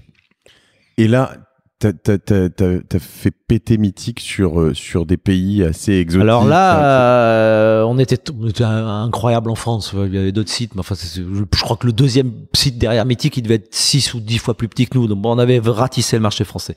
Et bon, voilà. Après, c'est compliqué. Hein. Donc on s'est dit on va à l'international. Donc on a quelques pays où on l'a fait tout seul. L'Espagne, parce que ce qui marche en France marche en Espagne, ce que j'ai appris. L'Italie. Mais alors quand il s'agissait de l'Angleterre, l'Allemagne, la Suède, on s'est dit là, oh là là, faut pas y aller. Donc faut les racheter. Et pour les racheter, il faut beaucoup d'argent. Et donc, pour beaucoup d'argent, il faut aller en bourse ou trouver un fonds qui met 100 millions de dollars. Je dis, oh, alors, moi, un fonds qui met 100 millions, il va me casser les pieds. Donc, on va aller en bourse. Et alors là, un matin... C'est pas casse-pied, la bourse. Hein. Le jour où je suis allé pister et je suis revenu en disant, les gars, j'ai une idée, on va en bourse. Alors là, celle-là, bon, là, tout le monde était consterné. Mais enfin, j'étais le boss, donc... Il a bien fallu qu'ils me suivent. Et là, on a bossé comme des chiens pendant 6 ou 8 mois pour préparer l'introduction en bourse. Imagine une start-up qui fait de la rencontre Mythique en bourse sur Eurolist, parce que ça valait déjà 400 millions d'euros, Mythique. Donc on était classé dans la catégorie des grosses petites boîtes en France. Donc là, on est vraiment passé dans le truc et on a levé 100 millions de dollars en bourse pour acheter les concurrents européens. Et donc l'intro en bourse est passée, on a touché nos 100 millions de dollars. Je peux faire une toute petite pause. Aujourd'hui, toi qui es énormément dans l'investissement, t'as mis dans beaucoup de boîtes, la bourse c'est quand même un truc où, je veux dire, à part le Nasdaq, si peut-être tu t'appelles Criteo, c'est quand même un truc où c'est plus du tout une case où t'as envie de passer. Ah bah non, parce que ces startups sont très peu adaptées au mode de fonctionnement des marchés financiers, déjà par le simple fait qu'elles savent pas où elles vont. Donc c'est très compliqué pour la bourse d'investir dans des boîtes qui peuvent pas précisément dire où elles vont. Mais bon, voilà, à l'époque, quand même, Mythique, c'était phénoménal, quoi. Donc, les mecs ont dit, celle-là, on va faire une exception et on va la mettre en bourse. Et tu vas bien nous raconter, du coup, tu savais pas où t'allais. Donc, tout mon roadshow, c'est d'expliquer que je lève 100 millions de dollars pour acheter mes concurrents européens, pardon. On lève les 100 millions de dollars et là, on a le pognon et j'ai reçu un coup de fil d'un mec qui me dit, il y a un site en Chine extraordinaire qui est en train d'exploser sur le mobile. Il faut aller sur le mobile. On le savait qu'il fallait aller sur le mobile à l'époque. À l'époque, il n'y a pas de mobile. Donc, on s'est dit, OK, alors je vais voir les Chinois et je retourne de Chine et on rachète un site à 25 millions d'euros en Chine. On clôture le cours, on suspend la cotation de Mythique parce qu'on fait une annonce et là toute la bourse se dit ça y est, il a acheté le site en Allemagne, en Angleterre et je leur dis j'ai acheté un site en Chine. Et là, alors là, et consternation. Je me fais défoncer pendant 6 mois à chaque fois que je fais des roadshows. Là, je me fais élire le Most Hated European CEO pour la première fois. C'est arrivé encore après ? Ah oui. Et donc, les mecs me disent, vous êtes complètement cons, vous avez levé de l'argent pour acheter des boîtes en Europe. Je dis, ouais, mais là, sauf que j'ai une opportunité en Chine, je pouvais pas la laisser passer. Et puis la Chine, de toute façon, c'est où on y va et on se plante, mais au moins on aura essayé. Ou alors si on n'y va pas, vous allez m'engueuler parce que je suis pas allé. Donc on a essayé, et voilà. Bon, ok. Ça a marché, la Chine ? Au début, après non. Et j'ai compris, bon, deuxième acquisition, tac, on ferme le site, on annonce une deuxième acquisition quelques mois plus tard. Ça, le mec me dit, ça y est, il a acheté l'Allemagne, il a acheté la Chine, là j'arrive, hop, ça y est, on a acheté le Brésil. Bravo. Et là, depuis ce jour-là, là, ça a été fini. Alors c'était une très belle acquisition, ouais. Qui m'a beaucoup servi quand j'ai revendu un match 10 ans après. Voilà, et puis après on a acheté les Allemands, les Anglais, voilà, on a fait notre programme, mais un peu dans le désordre. Voilà. Et donc on a jamais pu reproduire le succès de Mythique en dehors de l'Espagne et de l'Italie. Le reste, chaque fois qu'on a essayé de lancer notre marque, il y avait des gros sites qui étaient déjà là, qui nous avaient plus ou moins copiés ou qui étaient partis sur des trucs un petit peu proches et on n'avait aucune chance de les rattraper, donc il valait mieux les racheter. Donc là, je suis rentré pendant, je crois qu'on a fait 6 ou 7 acquisitions et là, j'ai fait un nouveau métier qui était de faire du M&A. Et là, je me retrouvais à racheter des boîtes à des groupes de médias ou à des actionnaires ou à des gamins qui avaient monté des startups. Et mon métier, c'était plus de faire de l'internet, c'était d'acheter des entreprises. Ça t'intéressait ? Bah, j'avais pas le choix. Oui, mais je veux dire par rapport Là, à c'est quand tu dur, tu quoi. donnes, parce que le M&A, il y a quand même un truc où bon, nous on a c'est un tout autre niveau, hein, en toute humilité, mais acheter, vendu quelques petites boîtes. Il y a quand même un moment où les due deals, regarder ce qu'il y a sous le capot, lire 12 fois les contrats, faire des trucs, c'est chiant. Et surtout négocier avec les acheteurs, avec les vendeurs. Ouais, bah, moi, j'ai fait ça. Mais négocier, c'est presque cool. Oui, non, mais après, c'est la galère. Puis après, il y a intégrer. Une fois que j'ai acheté, moi, que je suis arrivé en disant, ça y est, j'ai fini mon boulot, j'ai acheté le site en Allemagne, je l'ai annoncé à la presse. Là, c'est les emmerdes qui commencent. C'est toi qui intègre? C'est toi qui est de front là-dessus? Ou moi, c'est moi qui fais ça. Et après, j'arrête. Et là, c'est mon DG qui prend le boulot. Lui, il récupère les équipes, il faut licencier les Allemands, il faut fermer les bureaux, il faut rapatrier les bases de données, il faut merger les bases. Et là, il part dans les trucs opérationnels de dingue, quoi. Et ça, moi, je suis perdu là. Il y a trop de projets, trop de sujets. Parce que pendant que je suis en train d'acheter les Allemands, je suis en train déjà de discuter avec Barry Diller pour vendre Mythic ou pour fusionner ou pour lui racheter. Enfin, là, j'ai fait 1 an, 2, 3, 4 ans de business de M&A, hein, de négo avec des gens dans le monde entier. Et c'était pas mon métier, ça. Pas plus que le reste d'ailleurs. Ouais. Bon, après, faut l'apprendre. Tous ces métiers s'apprennent. C'est pareil, j'ai appris en faisant. Voilà, j'ai appris en faisant. La première, je l'ai peut-être pas bien négocié. La deuxième, mieux. Et puis surtout, c'est jamais les mêmes. T'imagines négocier un contrat d'acquisition en Chine en 2005? En anglais, avec des Chinois, avec des filiales à Macao, machin, parce que t'as pas le droit d'aller mettre de l'argent en Chine. Enfin, c'est des trucs, tu secours, quoi. Alors, quand t'es Alcatel, t'as des équipes. Moi, j'étais tout seul avec un avocat, ma DAF et ma bite et mon couteau, quoi. On va recommander pour les détails. De toute façon, il y en a un peu partout, mais de lire ton bouquin. Ouais, parce qu'en plus, je donne les droits à une association, donc si en plus ça leur fait du pognon, c'est gentil. Bah oui, non, c'est pas pour moi. Et je le savais pas. Voilà, donc achetez-le. Et ça vaut le coup en plus. Ça fait un beau cadeau. Et du coup, on va accélérer jusqu'à cette session de Mythic qui est quand même assez rocambolesque. Comme toutes peut-être, mais enfin là, j'ai l'impression que tes gars au Texas, ils sont un peu. Je vais pas la raconter, mais je vais juste te dire que le mec qui m'a racheté, il s'appelle Barry Diller. Aux États-Unis, son nom c'est Barry Killer. Et ça a été pendant je sais plus combien d'années d'affilée le CEO le plus payé des États-Unis. Voilà. Donc ça c'est le mec que j'ai en face de moi, de ma table, pour acheter un site dans lequel il a mis beaucoup d'argent, avec qui je négocie pendant des années à coups de baffe. Et un jour, après m'avoir convoqué à New York pour m'acheter et à chaque fois me faire une proposition de merde, pour la 3 ou 4e fois, je me pointe dans mon bureau et j'ai dit, écoutez, vous savez quoi, je vais même pas sortir mon cahier. Si vous me refaites une proposition de merde, je me barre. Et le mec me fait une proposition de merde. Donc, j'avais pas terminé ma phrase que j'étais déjà sorti du bureau. C'était son DAF. Et là, la porte s'est ouverte. Barry Diller passé par hasard. Alors qu'il y avait des caméras, tu racontes aussi. Après, je suis sûr qu'il y avait des caméras. Mais maintenant, à l'époque, je m'en étais pas rendu compte. Et il me dit, qu'est-ce qui se passe? Je lui ai fait encore une proposition de merde. Donc, écoutez, Barry Diller, je vais expliquer un truc. Je reviendrai jamais dans votre bureau, sauf si dans la phrase que vous prononcez, il y a le mot reasonable. Si vous me faites une proposition où il y a le mot reasonable, on fait un deal. Et là, il m'a pris par le bras, par le cou, il m'a amené dans son bureau, il m'a parlé pendant 25 minutes en américain. J'ai rien compris de ce qu'il m'a dit. Mais j'ai entendu 3 fois reasonable quelque part. On est revenu dans le bureau du DAF et ils m'ont fait une proposition reasonable qu'on a acceptée. Et ce mec-là, par exemple, Barry Diller, t'as des relations encore avec lui? Non, parce que non. Je pourrais, si je lui envoie un mail, il me répondra, mais j'ai plus eu d'occasion de travailler avec lui une fois qu'on s'est. Parce que d'abord, je lui ai racheté Match Europe. J'ai fusionné Match Europe et Mythic. On a fusionné, ils ont fusionné parce que moi j'ai rien foutu. Et une fois qu'on a fusionné Mythic et Match, on a revendu tout le paquet à Barry Diller. Donc je lui ai d'abord acheté une boîte et après revendu le paquet. Tout ça en étant coté en bourse, comment te dire? Ça, pour le coup, autant il n'y a pas beaucoup de mecs qui l'ont fait non plus. Enfin, de l'internet, je parle. C'est cool de faire ça. C'est quand tu te retournes là. Bah, c'est dingue, quoi. Ouais. C'est comme si je jouais dans un club de foot dans mon quartier et puis qu'un jour il y a un gars qui me dit viens, on va jouer la finale de la Coupe du Monde et tu vas jouer 90 minutes, quoi. Et tu dis c'est pas possible, quoi. Et sur le terrain t'as des mecs qui sont les champions du monde et toi t'es là avec ta bite et ton couteau, tu connais à peu près les règles du jeu mais t'as pas bien encore compris le hors-jeu et il faut jouer. Et j'ai joué et c'est dingue. Alors bon, maintenant en rétrospective, si j'avais su que ça me serait arrivé, mais j'aurais jamais fait ça, quoi. J'aurais tellement peur que... Bon, bah là, je suis rentré sur le terrain, j'étais en short, en crampon, il faut que je cours, hein. Mais, waouh, c'est chaud, quoi. C'est chaud. Donc là, cette fois-ci, tu fais pas l'erreur de prendre des actions match et des choses comme ça. Non, là, je prends du pognon. Tu prends du pognon. Et ce pognon, je le mets dans Jaina et je l'investis sur 3-4 années dans une centaine de startups, voilà, dont on est en train de finir aujourd'hui la session. Donc là, vous finissez les investissements. C'est fini depuis déjà un petit moment. On a toujours une petite poche, mais évidemment, on a beaucoup investi au début et voilà, maintenant, on est plutôt en période de sortie des boîtes. Donc, il y en a qui, évidemment, qui sont mortes, il y en a qu'on a revendues, il y en a qu'on est encore en train de développer et de revendre. C'est quoi tes plus beaux succès sur Jaina? On a fait des beaux trucs. On est dans Devialet, on est dans Winamax, on était dans Wicar, on est dans Média Rythmique. Enfin, on en a des jolis. On est dans Made.com, voilà. Qui a bossé avec toi, Ning, c'est ça? Ah oui, Ning était mon stagiaire en Chine, justement, pour acheter la fameuse boîte en Chine. Voilà, donc ça m'a fait 10 ans de ma vie, Jaina. Donc 10 ans e-France, 10 ans Mythique, 10 ans de Jaina.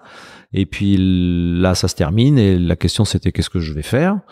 Et là, j'ai eu un petit peu de temps pour réfléchir et je me suis dit finalement n'oublie pas que ta passion c'est la littérature. Donc je me suis mis dans des activités un peu plus artistiques et un peu moins business, donc beaucoup de cinéma, du théâtre. Ça me donne un peu du fond. Et la question se posait de savoir si je crée un Jaina 2. Et la réponse pour l'instant, c'est que je vais probablement lever un fonds avec des associés pour avoir plus d'argent à investir et travailler cette fois-ci dans une structure de type fonds d'investissement. Donc on est en train de réfléchir à la création d'un fonds d'investissement qui prendra le relais de Jaina et de ce fonds avec qui je travaille pour investir sur les 10 prochaines années. Voilà, ça sera plus que ça sera pas que mon argent et je serai pas tout seul, loin s'en faut, dedans, pour continuer à avoir un œil sur l'écosystème et financer des startups, mais en étant plus le seul à bord. Pour Jaina, alors tu as fait des bons investissements au total, c'est une bonne aventure, je veux dire, t'es pas perdant. Ça va. Je suis pas perdant, mais je sais pas encore. Non. Il va falloir attendre de sortir les 4 ou 5. Et ça représente quoi du montant que tu as gagné? C'est un quart, un tiers, 50% de ce que j'ai investi? 100%. T'as réinvesti tout ce que t'as... Le chèque que j'ai touché de Mythique, je l'ai réinvesti 100%. D'accord. Ce qui m'a valu les Légions d'honneur d'ailleurs. Ouais. Parce que je suis pas parti.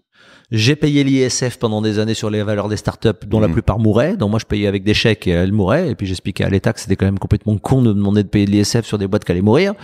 Mais c'était comme ça. Donc je suis resté. Ça a été compliqué, parce que voilà, il nous a pas aidé Hollande. Et puis je suis resté. Et puis je recommence une deuxième fois, mais dans un cadre un peu plus structuré maintenant. Donc là, tu faisais principalement du seed, je crois. Ouais. Beaucoup de seed et du pré-série et du série. Quand je dis seed, j'explique à tout le monde, mais de petits investissements, entre guillemets, beaucoup de petits investissements. Et là, tu vas faire du plus gros? Alors, on a dans Jaina, on a fait des tickets entre le plus petit, ça doit être 100 000 euros, et le plus gros, c'est 12 millions quand même. Oui, d'accord. Voilà, non, on n'a pas fait que du seed. On a fait du seed. 12 millions, c'est chez qui? Chez Devialet. D'accord. Je suis client depuis peu, tu vois. Donc, très bien. Et donc, aujourd'hui, par rapport à tout ça, tu remontes toutes ces choses-là. Tu seras le patron toujours du Non, on est 4 associés dans la société de gestion. Donc voilà, donc j'ai une société de gestion qui va gérer un nouveau fonds qu'on est en train de lever. Ok. Et qui va investir pendant 4 ou 5 ans dans des startups. Pareil, un peu dans le même ADN. Par ailleurs, moi, je dirige 2 boîtes, parce que évidemment, je suis toujours entrepreneur. Donc, je fais du cinéma, mais je suis aussi entrepreneur. Donc, je dirige une boîte qui fait des lunettes sur Internet, Sensi, et une boîte qui fait des vélos, Héroïne. Donc, ça, c'est 2 boîtes dont je m'occupe. Ça fait longtemps, Sensi. C'est pareil, Sensi, j'avais dit, je me donne 10 ans. Donc, ça, on doit être à 8 ans là. Et tu avais racheté aussi, Sensi, il y a des lunettes, des lentilles aussi, non? Ouais. On est le plus gros vendeur de lentilles en France sur Internet et on a créé une activité de vente de lunettes à côté. Et il y a des boutiques et des... Il y a 5 showrooms pour que les gens voient les produits en physique. Très bien. Et les vélos Héroïne, il y en a quelques-uns autour de nous là. Alors celui-là, il est secret, personne l'a jamais vu. Il n'existe pas encore, mais celui-là, c'est le mien. Bon, c'est à la radio, donc vous le verrez pas. Donc on travaille sur des petits projets autour d'une de mes passions, qui est le vélo. Du vélo très très haut de gamme. Ah ouais, alors on a voulu faire le meilleur vélo du monde, parce que la France est le plus grand pays de vélo du monde, et on n'avait pas le meilleur vélo du monde. Donc on s'est dit, on va faire le meilleur vélo du monde. Bon, ça a un prix, hein, on fait à la main, ça coûte très cher. Ouais, mais on a fait le meilleur vélo du monde. Alors quand c'est moi qui le dis, on me croit pas, mais quand c'est toute la presse qui écrit qu'Héroïne c'est le meilleur vélo du monde, nous on est très contents, quoi. Très rapidement, quelques petites questions. On n'a pas parlé trop d'art. C'est un truc qui a pris de la place dans ta vie un moment? Un moment. J'ai voulu découvrir cet univers. J'y connaissais rien. J'ai passé 3-4 ans à plonger là-dedans. J'ai acheté beaucoup d'art. J'ai appris. Et puis j'ai eu moins de place sur mes murs, donc j'ai arrêté d'acheter de l'art. Mais enfin voilà. Bon, ça m'a vraiment intéressé et j'ai trouvé ça formidable. En effet, je voyais que tu étais à un moment plus assimilé à cet univers. Dans toutes ces années, c'est quoi ta perception, la place de la chance et ta perception par rapport à tout ça? Oh là là. Évidemment que quand tu lis mon livre, toutes les 4 pages, je raconte que c'est un coup de bol incroyable et que c'est dingue et que voilà. Mais avec la réflexion, la maturité et puis peut-être l'âge, je me dis que bien sûr que la chance existe, mais j'ai quand même beaucoup de mal à imaginer qu'elle soit très mal répartie, quoi. Et je parle pas de la chance de naître dans un milieu social, d'un bon côté ou du mauvais du périph', mais dans la vie, on va appeler ces chances, on va appeler ça des opportunités. Finalement, il y en a beaucoup. Et il y a des gens qui les voient. Des gens qui les voient et qui les saisissent, et des gens qui les voient et qui les saisissent pas. Et je crois que ce qu'on appelle la chance, à la fin, c'est un mix de tout ça. C'est beaucoup d'intuition. C'est beaucoup de courage et puis un peu de chance au sens propre, et que finalement quand on additionne tout ça, l'image que je donne, c'est un train qui passe, chacun à son échelle, hein. Vous êtes sur un quai dans la vie, il y a un train qui passe et les portes sont fermées dans le train et le train passe à toute allure, mais vous savez qu'il y a peut-être une porte ouverte dans le train. Mais il faut sauter. Vous savez pas où elle est, vous savez pas laquelle c'est, et puis le train passe très vite. Il faut pas beaucoup de réflexion. Vous avez pas beaucoup de temps. Et ben, vous sautez dans le train. Et 9 fois sur 10, 99 fois sur 100, 9000 fois sur 10 000, vous ratez la porte et vous retombez sur le quai.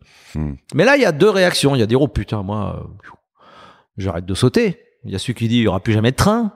Et puis il y a celui qui dit, bah, tu sais quoi, je vais rester là. Et puis tant qu'il y a des trains, je vais sauter. Et puis un jour, on sait pas pourquoi, bah, on tombe dans la bonne porte et on va plus loin. Alors, plus loin, c'est peut-être 10 mètres plus loin. Ou parfois, c'est très loin. Mais en tout cas, j'ai sauté. À la fin, est-ce que je dis que j'ai eu beaucoup de chance? Ou est-ce que d'avoir eu la porte? Ou est-ce que je dis j'ai eu beaucoup de chance? Mais putain, j'ai sauté, quoi. Bah, je sais pas. Chacun a fait ça et démerde avec ça. Est-ce que tu connais Nassim Taleb? Antifragile, ça te parle? Le signe noir, non? Non. Ah, je t'offrirai ce bouquin. Alors, c'est fantastique. 2 dernières toutes petites questions.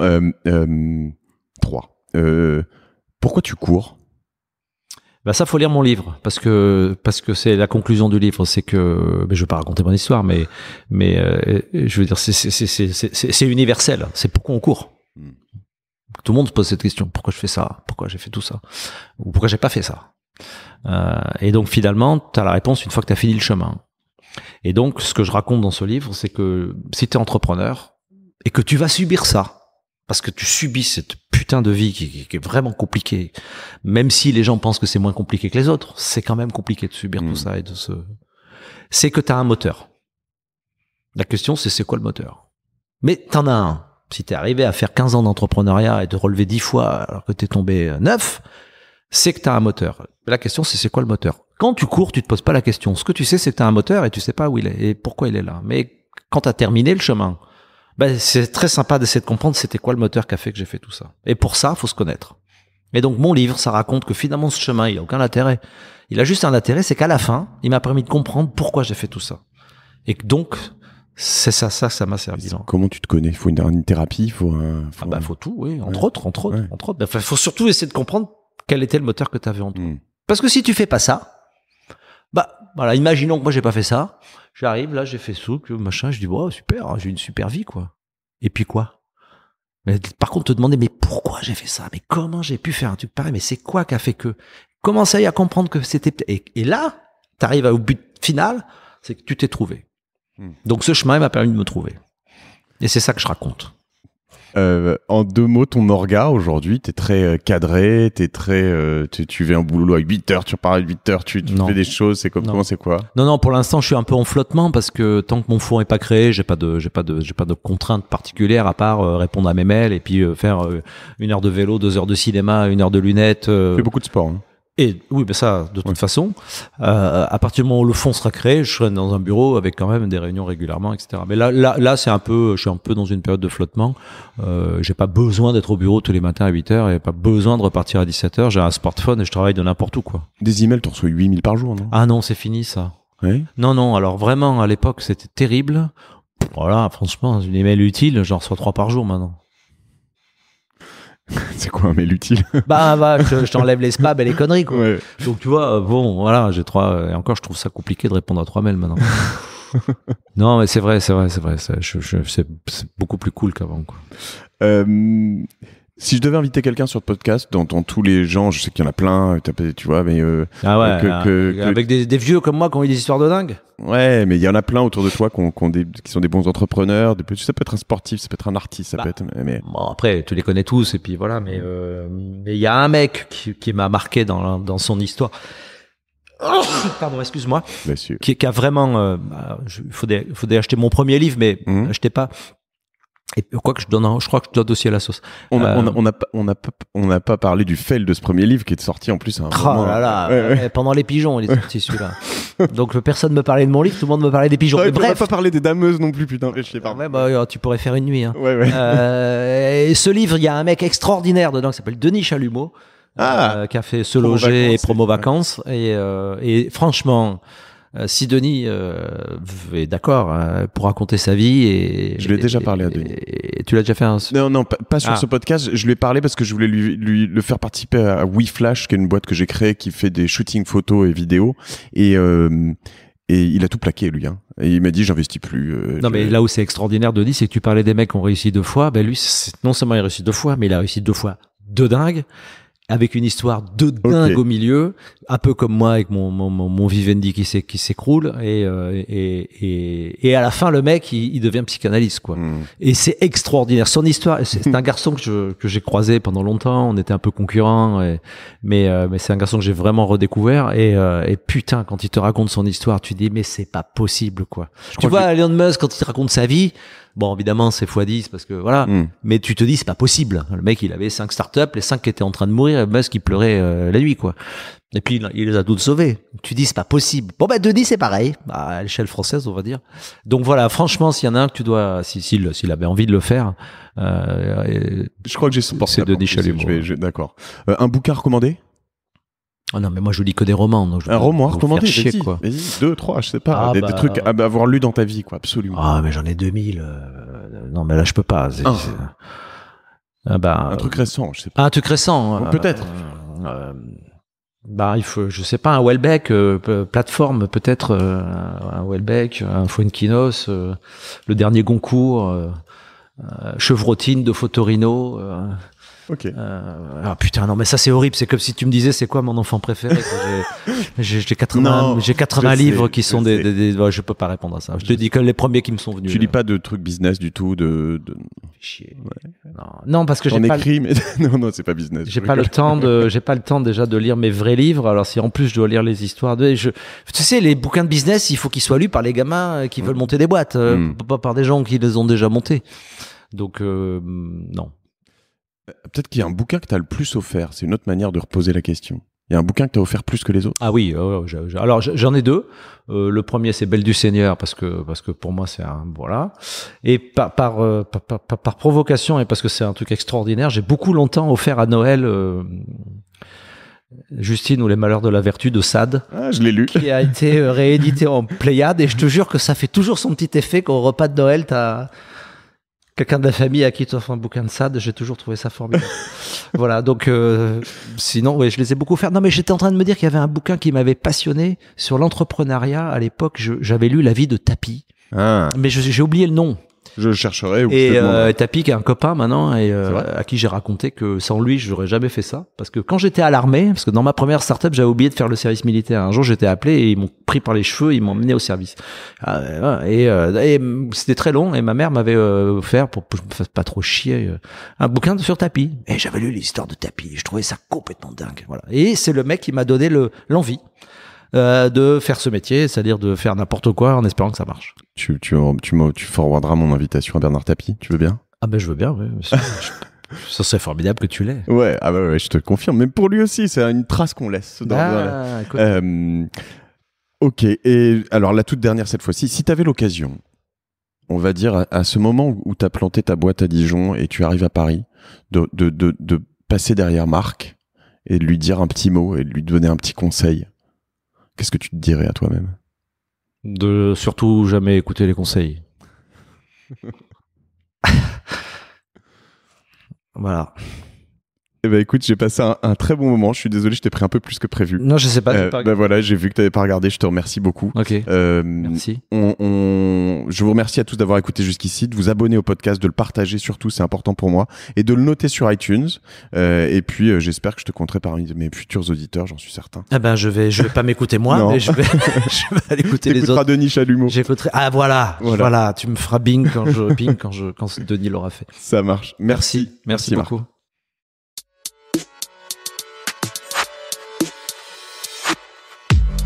Bravo, vous avez écouté cet épisode de Génération Do It Yourself jusqu'au bout. Merci de le partager à 2 personnes autour de vous, d'inscrire de force vos amis au podcast sur leur smartphone et de mettre une note 5 étoiles avec un gentil commentaire. Ça m'aide énormément pour ressortir dans les classements. Aussi, si vous me laissez votre email sur gdiy.fr, je vous enverrai l'épisode de la semaine ainsi que 2-3 bons plans. Pour finir, n'oubliez pas que si vous avez des besoins en accompagnement digital, toute l'équipe de Cosa Vostra va vous bichonner comme il se doit si vous nous écrivez sur contact@cosavostra.com. Je suis Mathieu Stéphanie et je vous embrasse.